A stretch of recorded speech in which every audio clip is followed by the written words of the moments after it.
আমরা সব সময় অন্যের উপর রিয়্যাক্ট করার জন্য প্রস্তুত থাকি যে ও আমাকে এটা বলছে, খারাপ ধরতেছি ওরে, কেন বলবে আমারে, ওই আমারে বলবে, ওর এত বড় সাহস। এরকম একটা টেন্ডেন্সি আমাদের মধ্যে কম বেশি কাজ করে। কিন্তু আমার প্রশ্ন হচ্ছে, একটু নম্র হলে কি হয়? একটু রিয়্যাক্ট না করলেই বা কী হয়? একটু গুছিয়ে আস্তে ধীরে সেই প্রেক্ষিতে উত্তর দিলেই বা কী হয়, তাই না? একটা বিষয় সব সময় মাথায় রাখবেন, আপনি যেই সিচুয়েশনেই হন না কেন, আপনার আচরণ, আপনার ব্যবহার, আপনার পারিবারিক শিক্ষাকে ডিফাইন করে।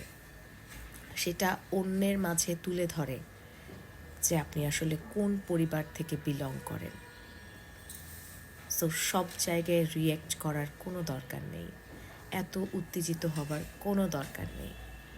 যত যাই হোক, এই ব্যাপারটা আপনার মাথায় রাখাটা আপনারই দায়িত্ব যে আপনি কোন পরিবার থেকে উঠে এসেছেন, সেই শিক্ষাটা ডিফাইন করছে সবার সামনে।